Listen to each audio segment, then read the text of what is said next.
Good morning, all.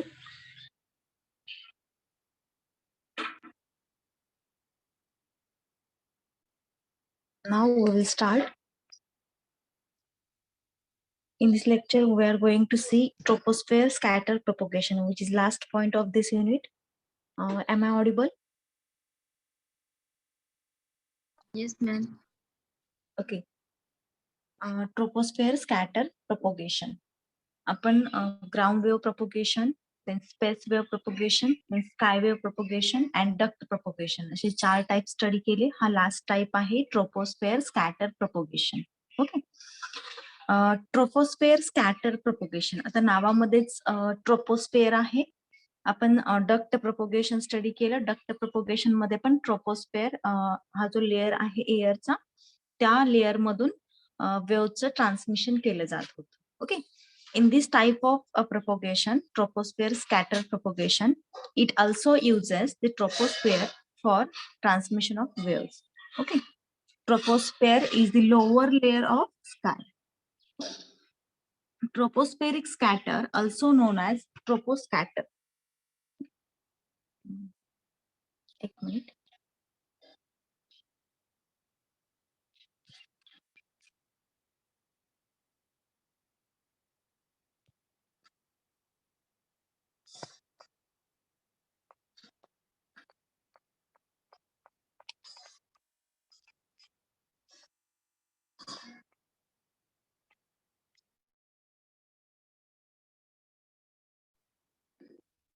Okay.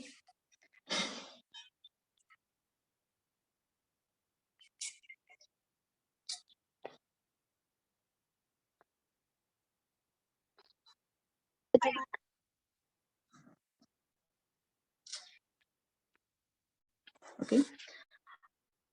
Tropospheric scatter, also known as troposcatter, is a method of communicating with microwave radio signals over considerable distances. Okay. What is considerable distance? About 300 kilometers. That is nothing but 190 miles. And further depending on terrain and climate factors. Okay. Tropospheric scatter propagation ही जी propagation method आहे, microwave radio signals transmit करण्यासाठी use केली जाते. Up to the distance 30 kilometre 300 kilometres from the ground. Okay. म्हणजे आपण ground wave propagation study केलं, space wave, sky wave, याच्या स्पेसिफिक रेंजेस आहेत. Okay. as well as we study duct propagation. Duct propagation आपण ultra high frequency आणि super high frequency साठी use करतो. Okay. Troposphere scatter propagation is used for microwave radio signal transmission. Okay. Microwave means its wavelength are very small. ज्या waves ज्यांची wavelength खूपच micro असते, minimum असते, अशा वेव्स ट्रान्समिट करण्यासाठी आपण ट्रोपोस्फेअर स्कॅटर प्रोपगेशन यूज करतो. About the distance 300 kilometers from the ground. Okay. This distance, it depends upon the climate factors. Okay. It depends upon the environmental conditions.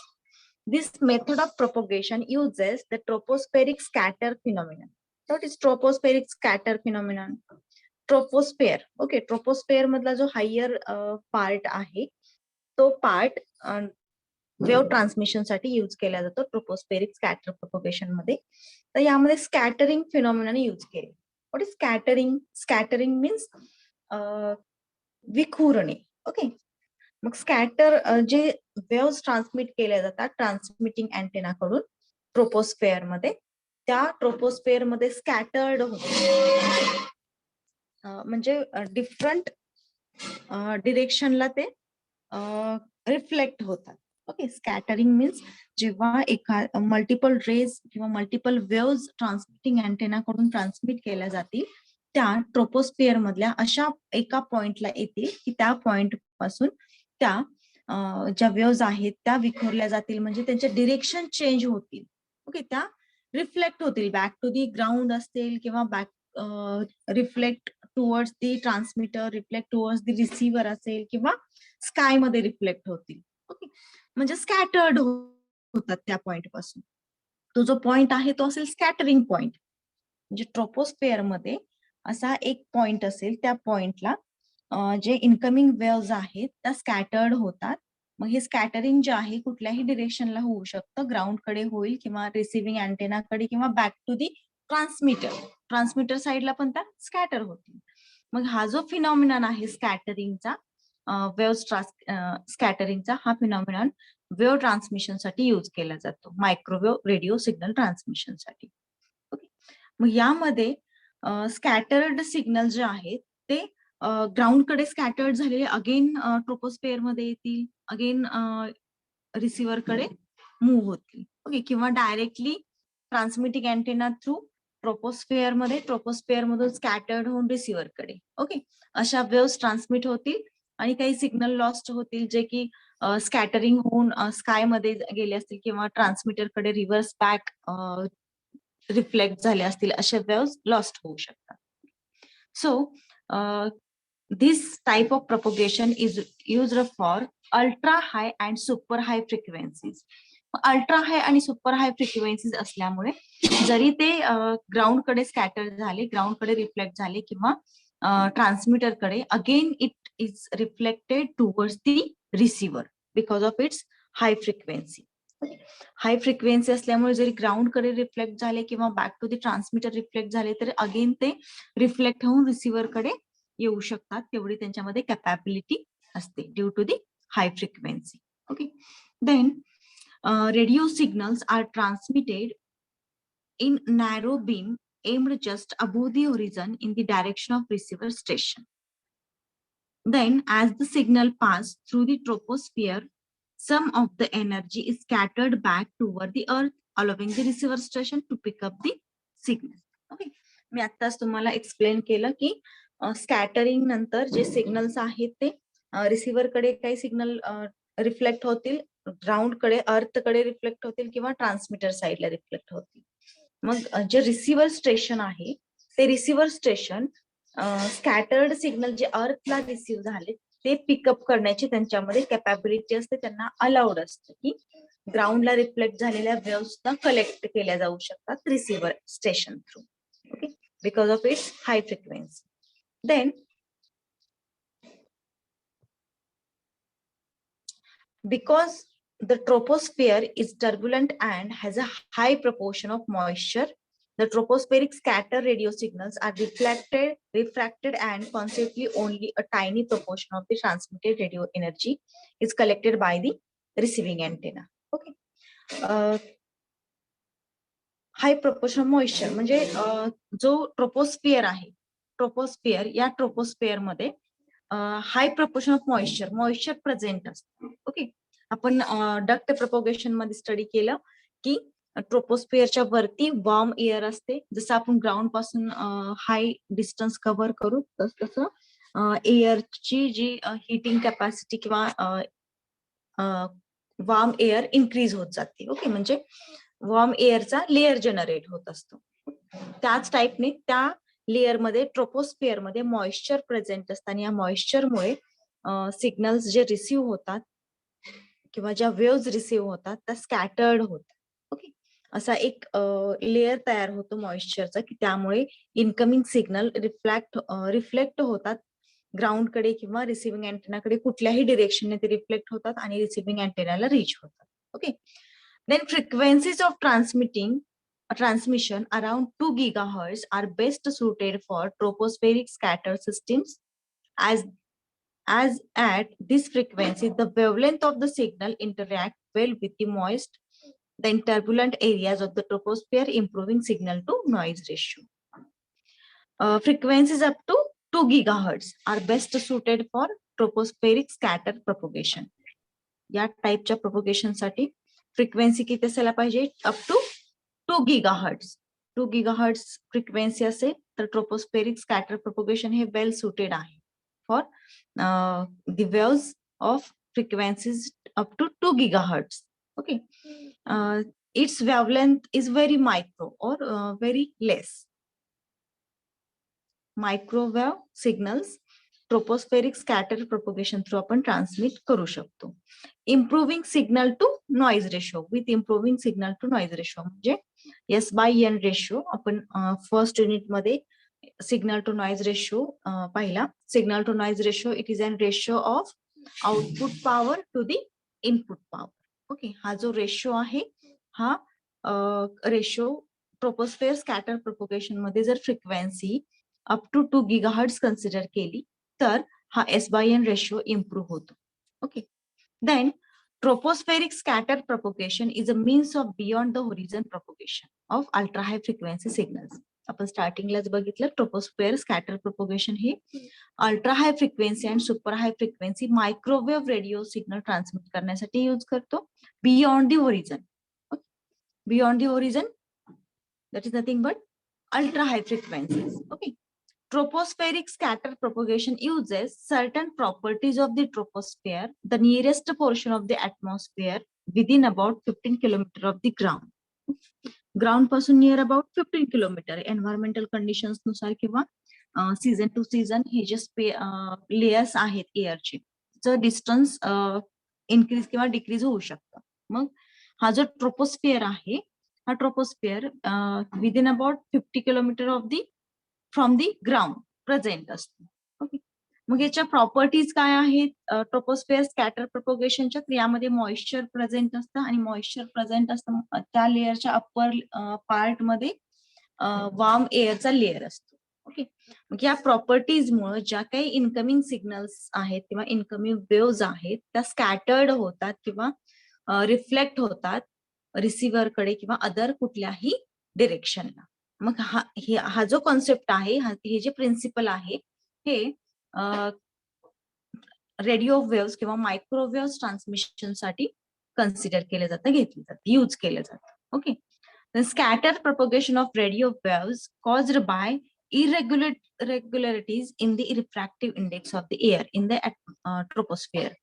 आता आपण what is refraction study केलं. Refraction means जर refractive index हा different मटेरियलचा different असतो. Okay, म्हणजे air मीडियमचा वेगळा असतो, सॉलिड मीडियमचा वेगळा असतो, बट एअर मीडियम मध्ये सुद्धा जेव्हा ट्रोपोस्फिअरचा हा रिफ्रॅक्टिव्ह इंडेक्स त्यामध्ये असणारे लेयर्स त्यांचा डिफरंट असू शकतो.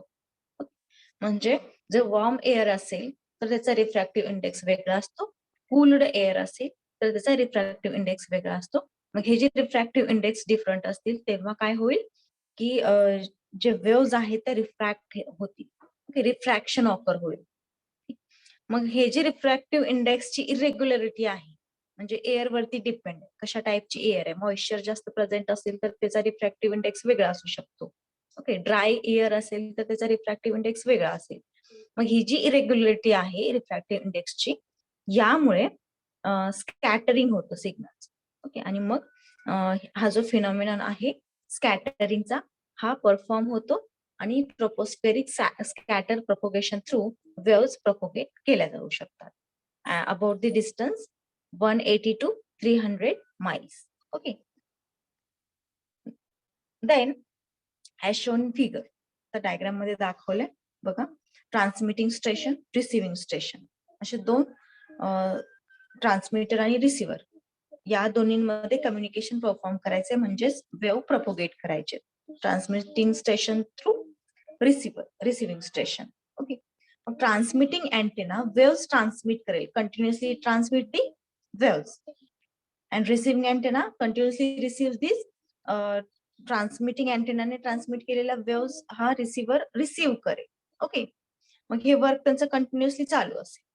मग जेव्हा ट्रान्समिटिंग अँटेना वेव्स ट्रान्समिट करेल तेव्हा इथं हा जो एरिया इंडिकेट केलाय हा स्कॅटरिंग एरिया आहे. ओके, हा जो झोन इंडिकेट केलाय हा काय आहे? Scatter zone. यामध्ये काय होतं, हा जो आहे हा ट्रोपोस्फिअर आहे. Okay, 12 kilometre from the ground. Troposphere, ह्या ट्रोपोस्फिअर मध्ये at this point scattering is done. Scattering of waves म्हणजे काय होतं, सपोज ही इनकमिंग वेव्ह आहे. ही इनकमिंग वेव्ह एक तर रिसिव्हिंग अँटेनाकडे जाईल, ग्राउंड कडे जाईल किंवा स्काय मध्ये रिफ्लेक्ट होईल किंवा back towards the transmitter. Okay, किती पॉसिबिलिटीज असू शकतात. जी ट्रान्समिटेड वेव्ह आहे ती ग्राउंड कडे रिफ्लेक्ट होऊ शकते, रिसिव्हर कडे रिफ्लेक्ट होऊ शकते किंवा स्काय मध्ये रिफ्लेक्ट होऊ शकते. अगेन रिव्हर्स वेने म्हणजेच ट्रान्समीटर कडे सुद्धा रिफ्लेक्ट होऊ शकते. हा जो स्कॅटर झोन आहे यामध्ये काय होतं, मॉइश्चर या एअर मध्ये मॉइश्चर प्रेझेंट असतं आणि इथला रिफ्रॅक्टिव्ह इंडेक्स वेगळा असतो. सपोज ही बिलो लेअर कूल्ड एअर असेल आणि ही वॉर्म एअर असेल. ओके, मग या वॉर्म एअरचा रिफ्रॅक्टिव्ह इंडेक्स आणि ह्या कूल एअरचा रिफ्रॅक्टिव्ह इंडेक्स डिफरंट असेल आणि डिफरंट रिफ्रॅक्टिव्ह इंडेक्समुळे स्कॅटरिंग ऑकर होतं. स्कॅटरिंग ऑकर होतं म्हणजेच वेव्ह विखुरल्या जातात डिफरंट डिरेक्शन. आणि हा जो फिनॉमिनॉन आहे हा या टाईपच्या प्रोपोगेशन मध्ये यूज केला म्हणजे tropospheric scatter propagation. Okay, as shown in figure, two directional antennas are pointed so that their beam intersect midway between them. Okay, हे जे ट्रान्समिटिंग आणि रिसिव्हिंग अँटेना आहेत हे डायरेक्शनल अँटेनाज आहेत. What is directional antenna? It radiates the signal in only one direction. Directional अँटेनाज म्हणजे कुठल्याही एकाच डिरेक्शनने radiation perform होतं अशी directional antenna. Suppose one directional antenna असेल आणि तो स्कायकडे रेडिओ वेव्स डायरेक्ट करत असेल, ट्रान्समिट करत असेल तर तो डायरेक्शनल अँटेना. ट्रान्समिटिंग अँटेना आणि रिसिव्हिंग अँटेना हे दोन्हीही एकाच टाईपचे असतील म्हणजे डायरेक्शनल अँटेनाज असतील. म्हणजे त्या स्पेसिफिक डिरेक्शनने ते वेव्स रॅडिएट करतायत, ट्रान्समिट करतायत. ओके, असे दोन ट्रान्समिटिंग अँटेनाज डायरेक्शनल अँटेनाज पॉइंट केले असतील म्हणजेच ट्रान्समिटर साठी आणि रिसिव्हिंग स्टेशन साठी ते दोन अँटेनाज चूज केले जातील with the help of troposphere scatter propagation जर कम्युनिकेशन परफॉर्म करायचं असेल तर. Okay, if one of these is an ultra high frequency transmitting antenna and the other UHF means ultra high frequency receiving one, sufficient radio energy will be directed toward the receiving antenna to make this a useful communication system. Okay, मग ultra high frequency transmit केली जाते from the transmitting antenna and receiving antenna ultra high frequency receive करेल with the help of troposphere scatter propagation. मग यामध्ये काय केलं जातं, directional अँटेनाज use केले जातात दोन्ही ट्रान्समिटर अँटेना आणि रिसिव्हिंग अँटेना. मग ते स्पेसिफिक डिरेक्शनने डेटा ट्रान्समिट करेल ट्रान्समिटिंग अँटेना आणि रिसिव्हिंग अँटेना स्पेसिफिक डिरेक्शनने डेटा रिसिव्ह करेल, वेव्स रिसिव्ह करेल. Okay, then the reason for the scattering are not fully understood, but there are two theories. One suggests reflection from blobs in the atmosphere. Okay, जे atmosphere मध्ये blobs present आहेत त्याच्यामुळे reflection होऊ शकतं. Similar to the scattering of a searchlight beam by dust particles and the other postulates reflection from atmospheric layers. Okay, म्हणजे हे जे troposphere scatter propagation आहे हे जे स्कॅटरिंग होतं कशामुळे होतं तर जे डक्ट पार्टिकल्स डिपेंड आहेत ट्रोपोस्फिअर मध्ये त्याच्यामुळे सुद्धा होऊ शकतं किंवा मॉइश्चर प्रेझेंट असल्यामुळे त्या एअर मध्ये ब्लॉब्स जनरेट होतात यामुळे सुद्धा रिफ्लेक्शन होऊ शकतं. Okay, either way this is a permanent state of affairs not a sporadic phenomenon. Okay, मग हे परमनंट ऑकर होतं म्हणजे जो ट्रोपोस्फिअर आहे तो ग्राउंड पासून 12 किलोमीटर आहे. डिस्टन्स व्हॅरी होऊ शकतं season two season, but duct particles present असू शकतात ट्रोपोस्फिअर मध्ये ऍज वेल एज मॉइश्चर एअर मध्ये मॉइश्चर प्रेझेंट असू शकतं. मग हा जो फिनॉमिनन आहे हा परमनंट आहे.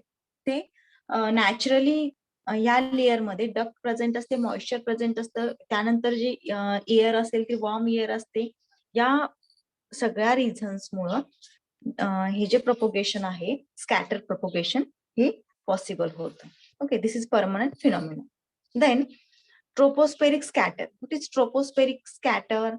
The propagation of electromagnetic waves by scattering as a result of irregularities or discontinuities in the physical properties of the troposphere.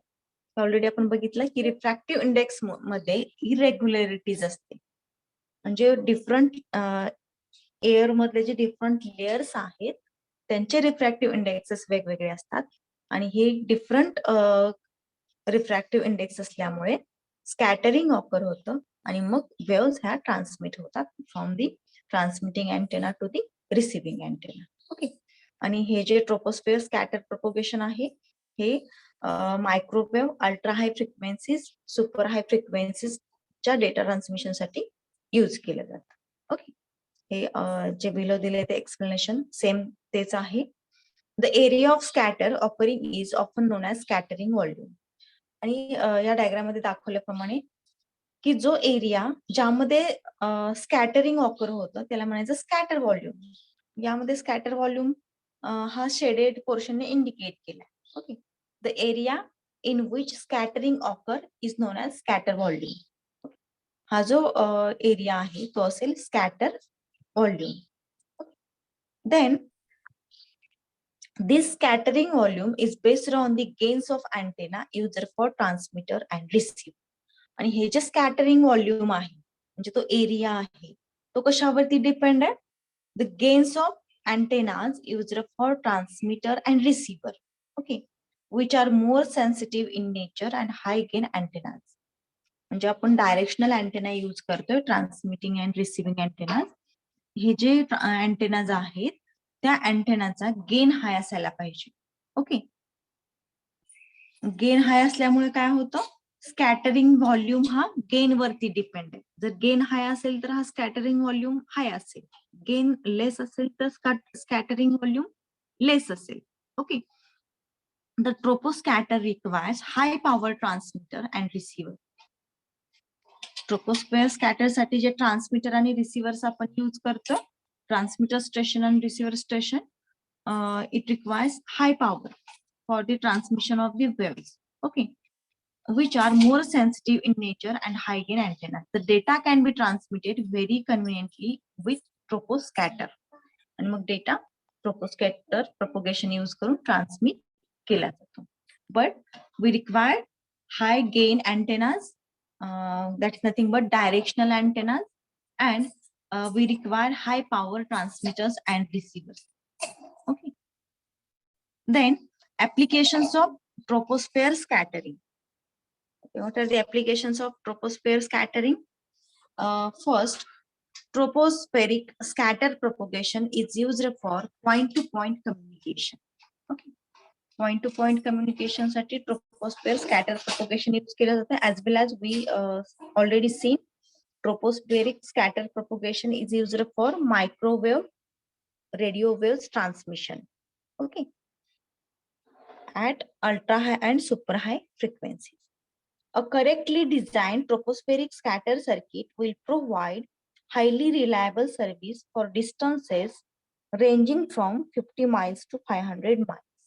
Okay, this tropospheric scatter propagation circuit provide highly reliable service for distances. It is used for longer distances, 15 miles to 500 miles. Okay, then comparison between ground wave propagation, space wave propagation, and sky wave propagation. Okay, space wave propagation is also known as line of sight propagation. Okay, then first parameter is frequency and second parameter is application. Depends upon these two parameters, ground wave propagation, space wave propagation, and sky wave propagation is compared. Okay, first ground wave propagation. Okay. Ground wave propagation is used for up to frequency, very low frequency, and medium frequency.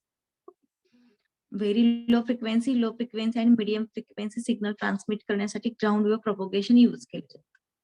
Applications in submarine communication, AM, FM, and television broadcasting. Ground wave propagation आपण study केलं. Ground wave propagation हे submarine communication साठी as well as AM, FM, and television broadcasting etc. application साठी use केले जाते. Second, space or line of sight waves. Space or line of sight waves. It is used up to frequencies, high frequency band, low, very high frequency, and ultra high frequency. Okay, बघा ground wave ह्या low frequency साठी use केले जातात. Ground wave propagation very low frequency, and medium frequency. Line of sight or space propagation is used for high frequency, very high, and ultra high frequency. Okay, and it is used in satellite communication and mobile communication. Space wave propagation is used in satellite communication and mobile communication. Okay, then sky wave propagation. Sky wave propagation is used for frequency range 2 megahertz to 30 megahertz. Okay, and applications, it is used in microwave links and radar communication. Okay.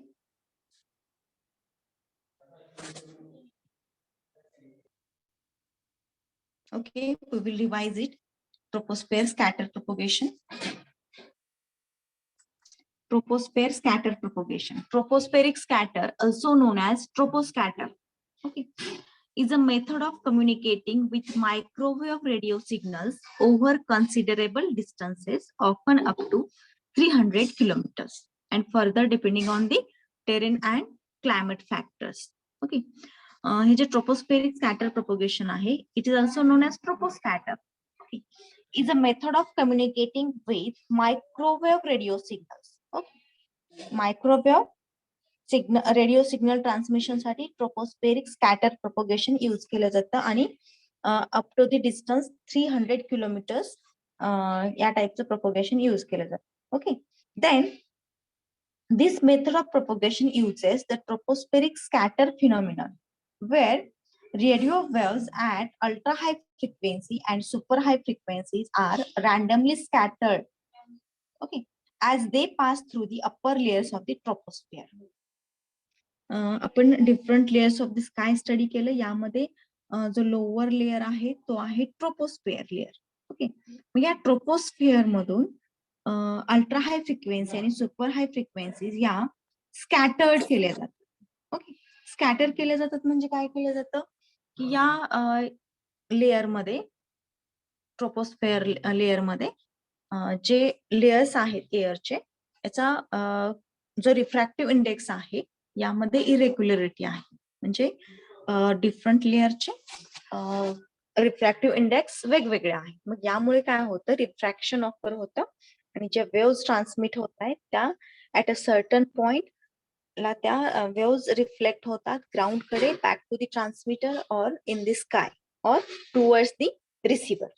या टाइपच्या propagation मध्ये transmitting and receiving antenna हे दोन अँटेनाज हे directional अँटेनाज असतात. आपल्याला last unit मध्ये पाहायचे अँटेनाचे type. त्यातला एक टाइपचा अँटेना आहे directional antenna. What is directional antenna? Specific डायरेक्शनने ज्या वेव्स आहेत त्या प्रोपोगेट केल्या जातात, ट्रान्समिट केल्या जातात, रेडिएट केल्या जातात. ओके, मग हे जे दोन अँटेनाज आहेत, directional antenna, transmitting antenna specific डिरेक्शनने डेटा ट्रान्समिट करेल, रिसिव्हिंग अँटेना स्पेसिफिक डिरेक्शनने डेटा रिसिव्ह करेल. मग त्यांच्या डायरेक्शन ह्या स्पेसिफाय केलेले असतात आणि मग ट्रान्समिटिंग अँटेना वेव्स ट्रान्समिट करेल ट्रोपोस्फिअर मध्ये. ट्रोपोस्फिअर मध्ये ऍट अ सर्टन पॉइंटला काय होतं, स्कॅटरिंग एरिया जनरेट होतो. Scattering area is nothing but scattering volume. म्हणजे ज्या एरियामध्ये स्कॅटरिंग ऑकर होतं तो असेल स्कॅटरिंग व्हॉल्यूम. यामधून वेव्स या स्कॅटर्ड होतात ग्राउंड कडे किंवा रिसिव्हिंग अँटेनाकडे किंवा स्काय मध्ये. ओके, मग अल्ट्रा हाय फ्रिक्वेन्सी आणि सुपर हाय फ्रिक्वेन्सीच्या या वेव्स असल्यामुळे काय होतं, जरी अर्थकडे रिफ्लेक्ट झाल्या किंवा ट्रान्समीटरकडे, again it reflects towards the sky और towards the receiving antenna. Okay, high frequency signals असल्यामुळे ते रिसिव्हिंग अँटेनाकडे रीच होतात. हा जो एरिया आहे स्कॅटरिंगचा त्याला स्कॅटर्ड व्हॉल्यूम किंवा स्कॅटर झोन असंही म्हटलं जातं. Okay, then this scattering volume is based on the gain. हा जो स्कॅटरिंग व्हॉल्यूम आहे तो अँटेनाच्या गेन वरती डिपेंड आहे. ओके, जर हाय गेन अँटेनाज यूज केले तर हा स्कॅटरिंग व्हॉल्यूम जास्त असू शकतो, स्कॅटर्ड झोन जास्त असू शकतो. आणि जर लो गेनचे अँटेनाज यूज केले तर हा स्कॅटरिंग झोन लेस असू शकतो, कमी असू शकतो. Okay, so the scattering zone और scattering volume is depends upon the gain of the antennas. And in this type of propagation, transmitting station requires more power to transmit the waves. Transmitting station ला जो transmitting antenna use करतो त्या antenna असायला पाहिजे, as well as it requires more power to transmit the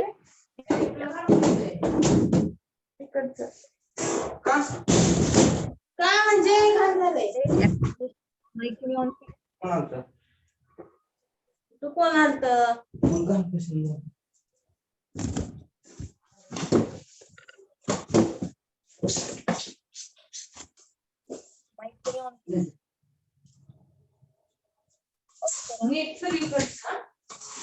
मला हात पाय धुवायचे खाजायला लागलं.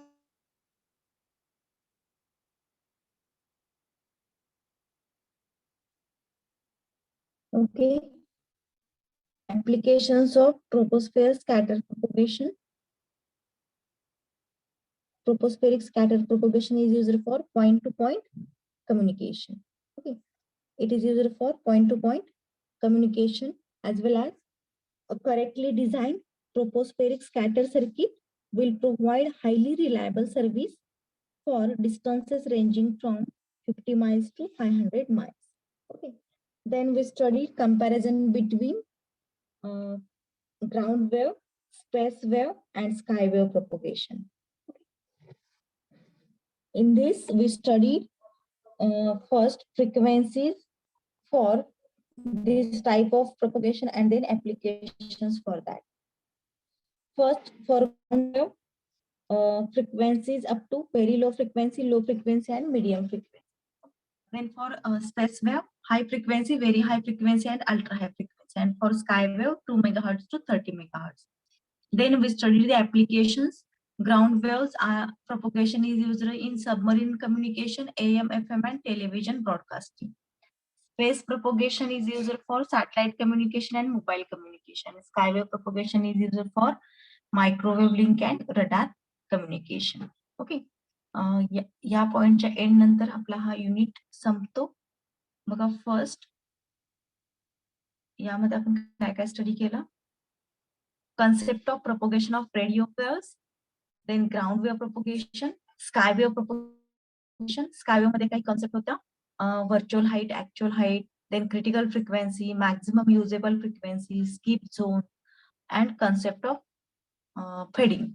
Okay, then we studied space wave propagation, in which line of sight यामधला जो shadow zone concept आहे, then radio horizon हा कॉन्सेप्ट आपण आपला स्किप झालाय. Okay, space wave propagation study केले, as well as duct propagation and troposphere scatter propagation. इथे आपला हा युनिट संपतो.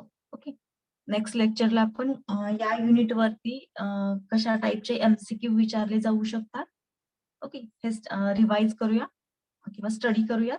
आणि जर रिव्हिजन पाहिजे असेल तर या युनिटचे आपण रिव्हिजन घेऊयात. as well as नेक्स्ट लेक्चरला या युनिट वरती आपली टेस्ट असेल. ठीक आहे, we will stop here.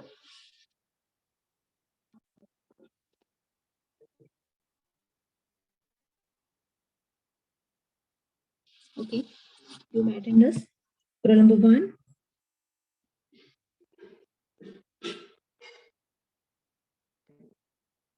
Two. Present, ma'am. 3. 4. Present, 5. ma'am. Present. 6. Present, ma'am. 7. Present, ma'am. 8. Present. Present. 9.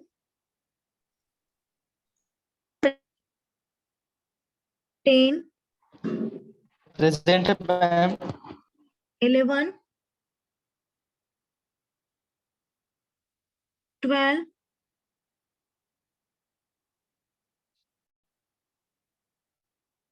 13. 14. Present, ma'am. 15. Present. 16. 17.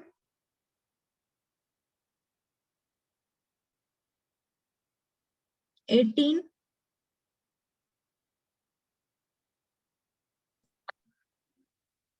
19, Present, ma'am. 20, 21, Present, ma'am. 22, Present. 23, 24, Present, ma'am. 25, Present, ma'am. 26, Present, ma'am. 27, Present, ma'am. 28, 29, Present, ma'am. 30, Present, ma'am. 31, Present, ma'am. 32, Present, ma'am. 33, 34, Present, ma'am. 35, 36, ma'am. 36, Present, ma'am. 37, Present, ma'am. 38, Present, ma'am. 39, 40, Present, ma'am. 41, Present, ma'am. 42,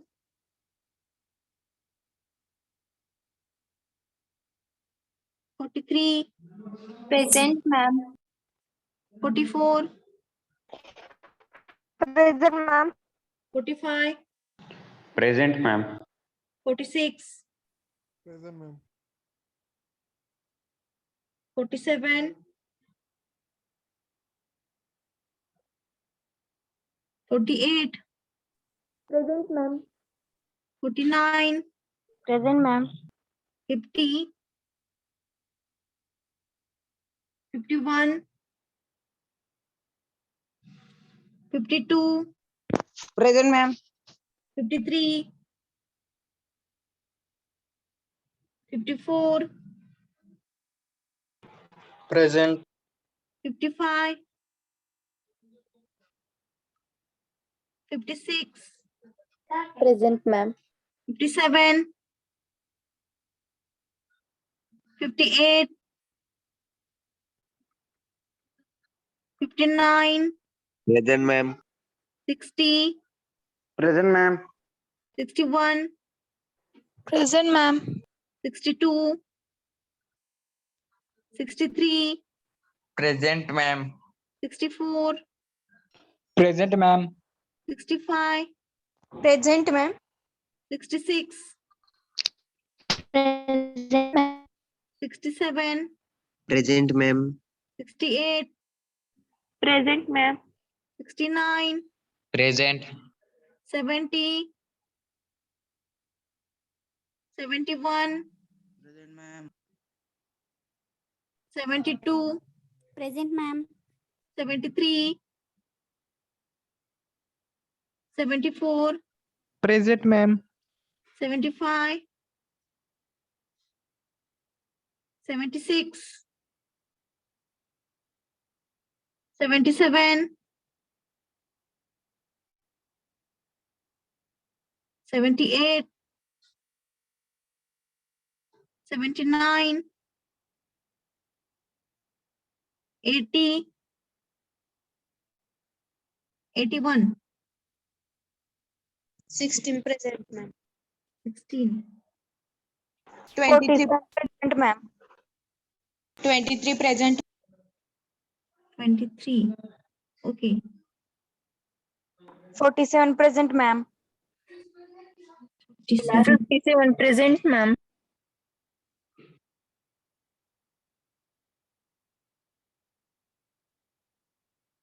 Okay. We'll stop here.